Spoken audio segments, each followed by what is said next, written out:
Merhaba dostlar. Nasılsınız? Umuyorum ki çok iyisinizdir. Hepinizi kocaman öpüyorum. Yürekten selamlıyorum. Bugün çok böyle karşılıklı sohbet şeklinde sizlerleyim, karşınızdayım. Sanki böyle karşımdaymışsınız gibi sohbet etmek istedim. Nedense böyle bir anda bir video çekmek istedim. İnanın hiçbir hazırlık yok. Hiçbir şey yok. İçimden geldi. Demek ki duymanız gereken bazı şeyler varmış benden diye düşünüyorum.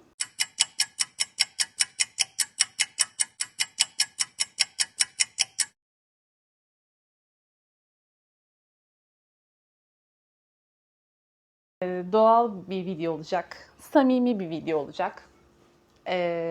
Ve geçenlerde sorduğum bir sorunun cevabını bir takipçim vermişti. Hani ben bazen video konularını size sormak istiyorum. Ne konuşmak istiyorsunuz? Ya da beraber hani belirleyelim konuları diye düşünüyorum. Size de soruyorum, yazıyorum bazen şeyden, anket kısmından. Onları da yavaş yavaş öğreniyorum arkadaşlar. Hani çok çok iyi bilmesem de yavaş yavaş öğreniyorum. Bir sormuştum ve bir takipçim hayaller ve hayatlar konusunu konuşalım demişti. Konuşalım ama böyle çok hazırlık yapmadan konuşmak istedim. Çünkü zaten önemli olan burada nasıl anlattığımız değil, ne konuştuğumuz konu önemli. Ya da sizin bu konuları benden dinlerken kıymet verip işte 10 dakika, 15 dakikalık videolarda bana zaman ayırıp, kıymet verip bunu dinliyor olabilmeniz çok önemli benim için. Yani o yüzden arkadaşlar bugün böyle olacak. Güzel güneşli bir Ağustos gününde karşınızdayım. Sizler kanalıma hoş geldiniz. Ben de sizin evlerinize böylece bu vesileyle konuk olmuş oluyorum. Ne kadar güzel. Yani çok mutluyum inanın bundan. Kanalımız da bu arada giderek büyüyor. Hepinize destekleriniz için, abonelik, beğeni ve yorumlarınız için çok çok teşekkür ediyorum arkadaşlar. Şimdi hayaller ve hayatlar konusunu konuşalım biraz. Hayal kurmak harika bir şey, çok kıymetli bir şey. Hayallerimiz bizi hayatta tutan, ayakta tutan, o içimizdeki o kıvılcımı yakan, bizi heyecanlandıran şeyler aslında hayallerimiz arkadaşlar. Daha önceki videolarımda da söylediğim gibi hayal kurmanın bir sınırı yok. Olmamalı zaten. Çünkü hayallerimiz bedava. Bir kere en güzel yanı bu. Hayal kurmak bedava arkadaşlar. Yani o hayallerimizi sınırlandırma konusu hep çocukluğumuzdan beri aslında bizim böyle sonsuz hayal kurmak istediğimiz bir çocukluk döneminde işte içimizin kıpır kıpır olduğu, çok heyecanlı olduğumuz dönemlerde hep işte etraf, ailemiz, eşimiz, dostumuz, akrabalarımız, kuzenlerimiz, kardeşlerimiz ya saçmalama, abartma, uçma istersen. Bakın bunları hepimiz duymuşuzdur. Yani mutlaka ki duymuşuzdur. İşte o hayallerimizi hep sınırlayan, bizi hep böyle bastıran, çok fazla uç hayaller kurmak, uçmakmış gibi düşündüren şeylerle büyüdüğümüz için hayallerimizi sınırlıyoruz. İnanın yapabileceğimizden çok çok daha fazlasıyız. Yani bu hayalleri çoğumuz gerçekleştirebiliyoruz elbette ki. Zaten gerçekleştirenler aslında bu işin nasıl yapıldığını da bilen insanlar oluyor. Bazıları ne kadar tesadüf gibi görünse de yani evet ya çok şanslıydım işte hayalime kavuştum gibi görünse de aslında bunun şansla çok alakası olmadığını, farkında olmadan bu insanların da hayallerine saygı duyduklarını görüyoruz. Hayale saygı duymak ne demek? Hayale saygı duymak, hayali sınırsız kurmak, o hayale inanmak ve yalnızca o hayali kurmak değil, kurduktan sonra, hayali gözümüzde canlandırdıktan sonra onu gerçekleştirmek için bir takım adımlar atmak. En azından ufak da olsa bir adım atmak. Bu hayale olan saygıdır arkadaşlar. siz hayalinize saygı duyup bir adım attığınız için hayaliniz de size doğru bir adım atacaktır. Buna emin olun. En azından bunun olmaya başladığını yavaş yavaş göreceksinizdir. Sonrasında siz bir adım atıyorsunuz, o size bir adım atıyor. Böylelikle ne oluyor? Şevk geliyor insana, değil mi? Yani bir şeylerin gerçekleştiğini görmek insanın içinde bir coşkuya sebep oluyor, bir hevese sebep oluyor, bir motivasyona sebep oluyor açıkçası. İşte bu yüzden arkadaşlar, öncelikle hayallerimizi sınırsız bir şekilde kurabilmeyi öğrenmeliyiz. Bunun en azından hemen olacak bir şey değil. Yani bu böyle konuşurken çok kolay, basit gibi görünüyor. Ama çok gerçekten basit bir şey değil. Bunu alıştırma yapmak gerekiyor. Zamanla geliştirmek gerekiyor belki bu özelliğimizi. Ama bir gün bunu böyle her zaman yaptığınızda göreceksiniz ki bir gün gerçekten hayallerinizin artık tıpkı bir vücut egzersizi gibi hayallerinizin de esnemeye başladığını, yani sınırları biraz zorlamaya başladığını göreceksiniz. Bunu kimseyle paylaşmak zorunda değilsiniz bu arada. Hatta bence paylaşmayın. Çünkü hayali paylaşmamak, hayale saygının bir diğer göstergesidir bence. Tabii ki sevdiklerinizle, eşinizle, dostunuzla paylaşabilirsiniz. Bu çok ayrı bir konu. Ama herkesle o heyecanla, o hevesle, herkesle paylaşmamanız bence çok kıymetli olacaktır. İşte hayale saygı dediğim konulardan bir tanesi de bu. Diğer yandan arkadaşlar,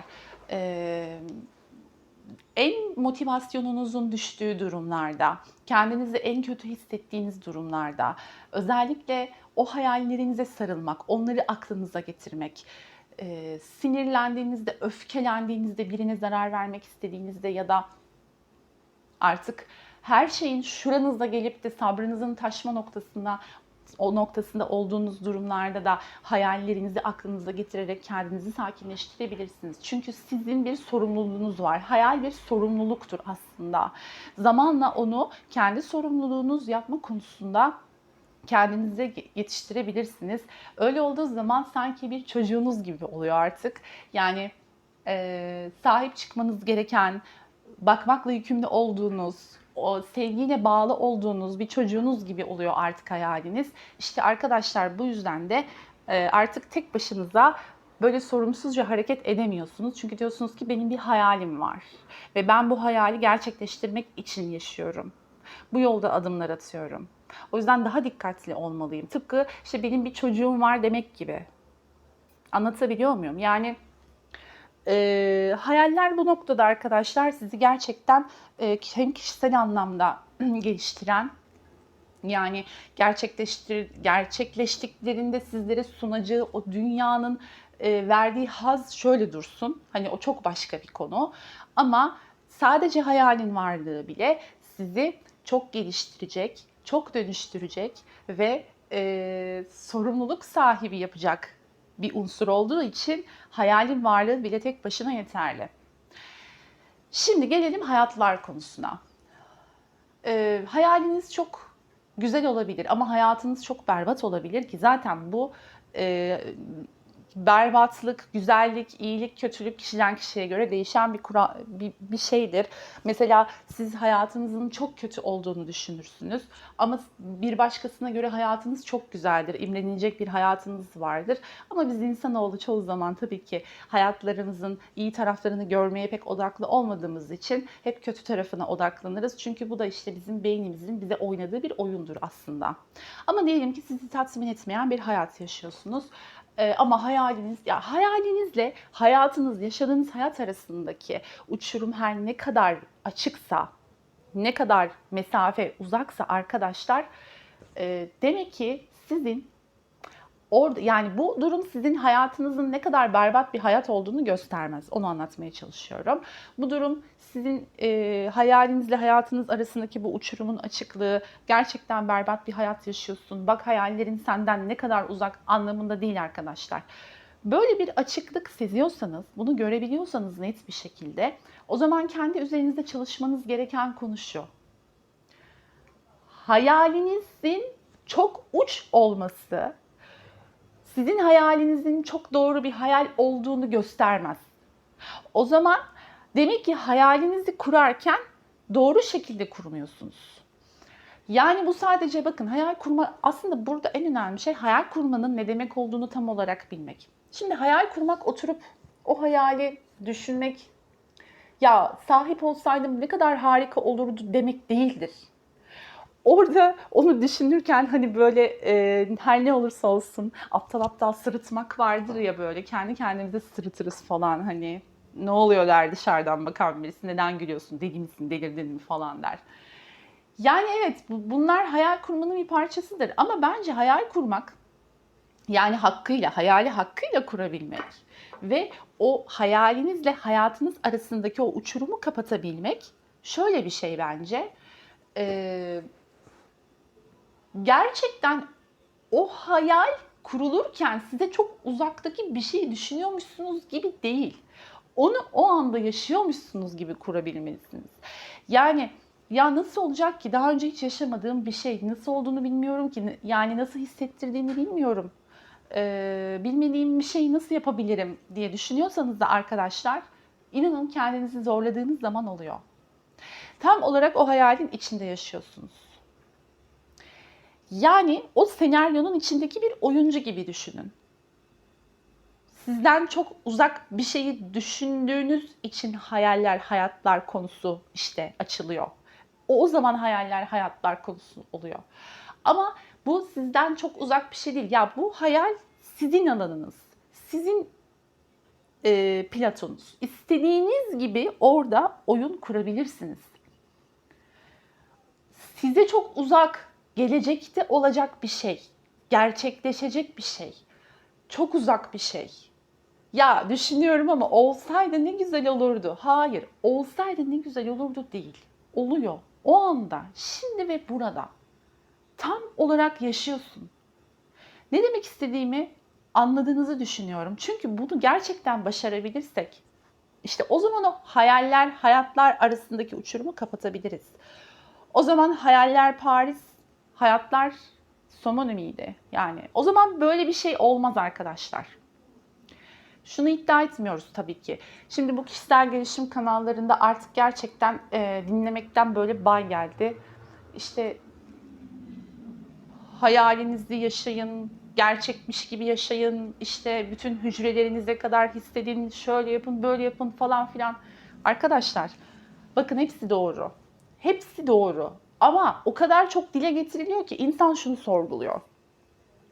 Ya demek ki bu kadar bu kadar gerçekten doğru yapılabiliyorsa bu ve bu kadar tavsiye edilebiliyorsa, o zaman neden bunu tavsiye eden insanlar bunu yapıp her istediklerine ulaşmıyorlar? İnsanın ilk aklına gelen soru bu.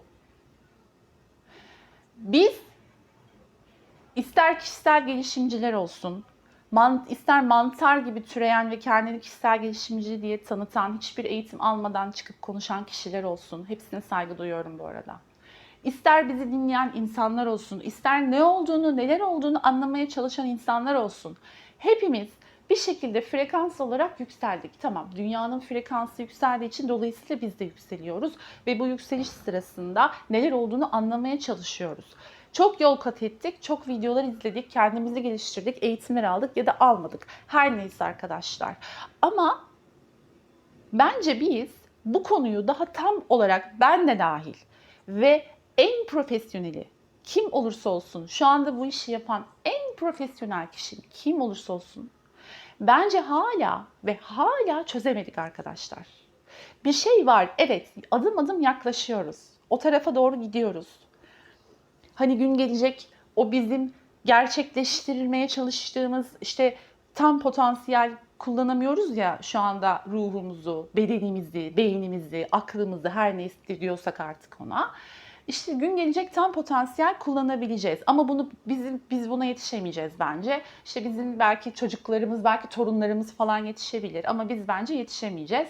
Çünkü biz sadece bu uyanışın başladığı, insanların hiçbir aracıya ihtiyaç duymadan sadece kendilerinin başarabileceği, yani o yüce yaradanla aralarına kimsenin girmesine gerek kalmadan onunla iletişim kurup, artık neye inanıyorsanız, evren mi diyorsunuz, tanrı mı diyorsunuz, neye inanıyorsanız, işte onunla direkt iletişim kurup her istediği şeyi hayatına tezahür ettirebileceği konuma geleceğiz. Ama daha gelmedik arkadaşlar. Yolun çok başındayız ve biz yani bu nesil çok başına denk geldik biz. O yüzden bu sancılarımız aslında. Şimdi hiçbir şey bilmemekle onu tam olarak öğrenmek arasındaki o geçiş sürecinin sancılarını yaşıyoruz aslında. İşte bu yüzden YouTube'u her açtığınızda bir sürü video çıkıyor. Herkes bir şey söylüyor falan filan. İşte herkes birbirini eleştiriyor. Madem çok doğru bir şeyse sen yapsana, neden yapmıyorsun? Neden hayatında bütün evrendeki parayı çekmiyorsun? Neden çok sağlıklı değilsin? Neden çok mutlu bir ilişkin ya da evliliğin yok? Evet, akıl veriyorsun ama neden yok? Sorusunu sorduğumuz kısımdayız işte şimdi. Çünkü neyin ne olduğunu anlamaya çalışıyoruz. Aslında anlatan da bunu anlamaya çalışıyor. Ama en azından elimizden geldiği kadar, öğrendiğimiz kadarını uygulamaya çalışıyoruz. Deniyoruz en azından. Bugün en inanmayan insan bile arkadaşlar, yani en inanmayan insanın bile bir denemesi vardır ya. Bir denemişliği vardır yani. Ya şu işler çok inandırıcı gelmiyor bana ama bir denesem mi acaba diye en azından bir ilgisini çekip bir video seyretmişliği mutlaka vardır. Ama dediğim gibi her şey o kadar karışık ki, her şey o kadar net değil ki. Buna rağmen hayal kurmaya, doğru şekilde hayallerimizi kurmaya ve isteklerimize ulaşmaya çalışıyoruz. Çünkü artık uyandık. Biz böyle bir şeyin varlığını biliyoruz. Henüz nasıl olduğunu tam olarak bilemesek de bunun varlığını biliyoruz. Ve emin olun, hayallerinizi kurarken tam olarak yaşadığınız zaman, yani onun içine girdiğiniz zaman, o balonun içine giriyorsunuz, dış dünyayla zaten bağlantınız kopuyor. Siz gerçekten bir hayali hakkıyla kurabiliyorsanız o zaman dışarıdan biri size seslendiğinde onu duyamazsınız bile. Çünkü siz oraya full konsantre olmuşsunuzdur. Aptal aptal sırıtıyorsunuzdur.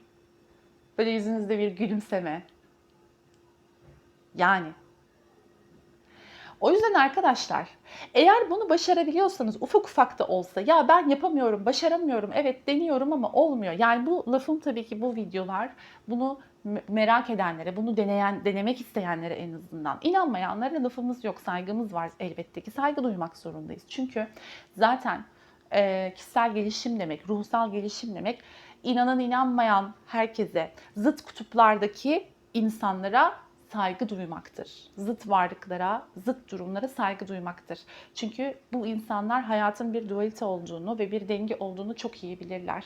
O yüzden hiç kimsenin hiç kimseyi eleştirmeye hakkı yoktur. Biri diğerinden daha iyi ya da kötü değildir arkadaşlar. Bunu lütfen unutmayalım. Ve yorum yaparken, eleştirirken, yargılarken, ki böyle bir şeyde hakkımız yok ama her zaman adil olmaya özen göstermeliyiz diye düşünüyorum. Zaten arkadaşlar bir de şöyle bir şey var. Hayal her zaman hayatınızdan daha önde olmalıdır ki hayal olsun. Zaten yaşadığınız bir hayatın, yani içinde bulunduğunuz bir hayatı hayal ediyor olamazsınız. Her zaman daha üstünü, daha üstünü, daha üstünü hayal edeceksiniz ki o hayal sizin, şöyle düşünün, 10 basamak çıkıyorsunuz ve yukarı çıktıkça böyle açılan, uzayan bir merdiven sistemi gibi düşünün. Siz 10 basamak yukarıyı hayal ediyorsunuz. Oraya çıktıktan sonra bir 10 basamak daha yukarıyı hayal etmeniz lazım ki merdiveniniz açılsın ve siz yükselin arkadaşlar. Böyle bir durum söz konusu. Yani şunu anlatmaya çalışıyorum. Hayaller, hayatlar diyoruz ya, hep böyle iki zıt kutup gibi konuşuyoruz. Hiçbir zaman hayal ettiğimiz, o an için hayal ettiğimiz şeyi o an yaşayamayacağız zaten. Ama o hayali yaşarken de, yani onu yaşama noktasına geldiğimizde de hayallerimiz değişeceği için daha ileride olacak. Yani hayaller ve hayatlar, hangi aşamaya gelirsek gelelim, İstersek bu işi artık %100 profesyonelce yapabilen bir seviyeye gelelim. Hayallerimizi tezahür ettirme konusunda. Fark etmez. Ne olursa olsun arkadaşlar, hayallerimiz her zaman hayatlarımızdan farklı ve hep önde olacak. Ve öyle olmalı da zaten. Yani böyle olmasının bir anlamı var zaten. Diğer türlüsünün bir anlamı yok ki. O zaman sizi heyecanlandırmayacak ki. Bir de böyle düşünmek lazım. O yüzden arkadaşlar, zıtlık yasasını da bir önceki videoda anlattığım o dualite, zıtlık yasası, kutupsal gerçeklik.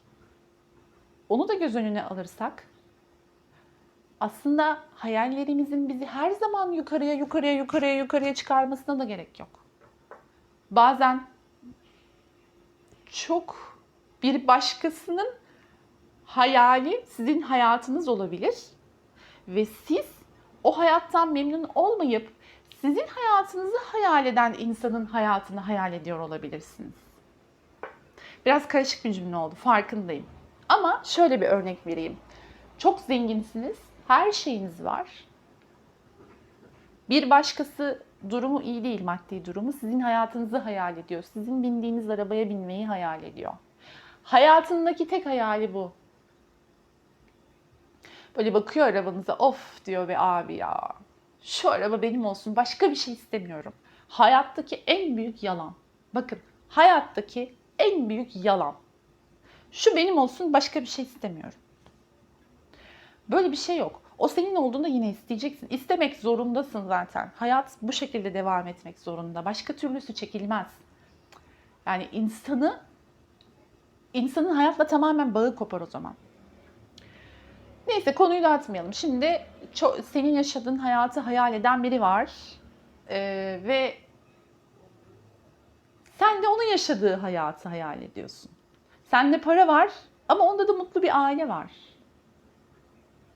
Demek ki neymiş? Her zaman zenginlik, lüks, para, böyle yüksek hayaller olmak zorunda değilmiş. Bazen mutluluk, huzur, zenginlik hayalinin daha da yukarısında olabilir. Yani bunu böyle sürekli yukarı çıkılması gereken, işte hayalinizi hep üste taşıyın, hep çalışın, hep hayal kurun, hep böyle uçun, gidin falan. Böyle bir şey yok arkadaşlar. Çok lüks bir evde oturuyorsunuzdur, bahçeli bir köy evinde yaşamak istersiniz. Bu da güzel bir hayaldir. Bu aşağı düşmek demek değildir. Aslında yukarı doğru gitmektir gene. Yani yarış atı gibi sürekli hayallerinizi bir başkasıyla yarıştırmak ya da işte o yaptı ben de yapacağım, o başardı ben de başaracağım, onun osu var benim bunun olsun, daha üstte olayım falan filan. Bunlar hayal değil, hırs arkadaşlar. Hayal dediğimiz şey masumdur.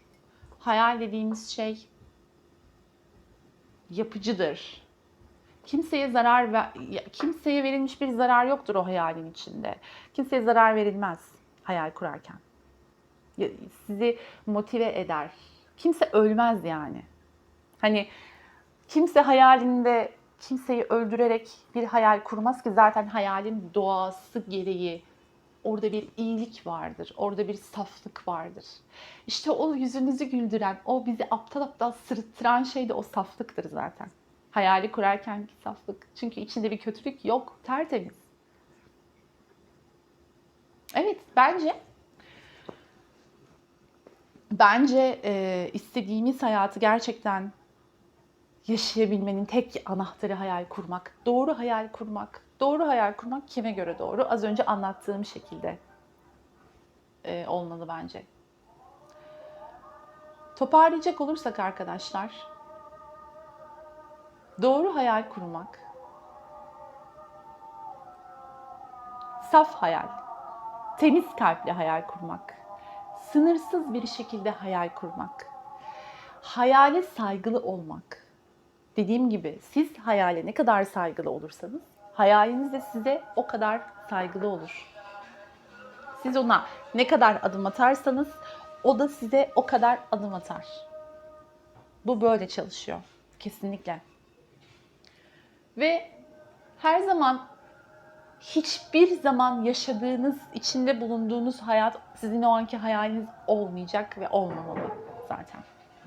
Yani o zaman o hayal olmaz. Hayat olur. Hayat, hayal. İki zıt kutup gibi düşünün bunu. Hayat, hayal. Tahterevalli'nin iki ucu gibi düşünün. Dengede olabilmesi için ikisinin de o zıt kutupta olması gerekiyor gibi düşünün. Dualite. Anlatabiliyor muyum? Yani hayallerinize ulaşamadığınız için Parça parça kurduğunuz hayallerden bahsetmiyorum ama hayallerinize ulaşamadığınız için üzülüyorsanız ve yıllardır hep aynı hayali kuruyorsanız, hep aynı hayal, hiçbir ilerleme yok, hep aynı yerdesiniz. O zaman işte bir sıkıntı vardır arkadaşlar. Çünkü hayallerinizde mutlaka biraz ilerlemiş olmanız gerekir.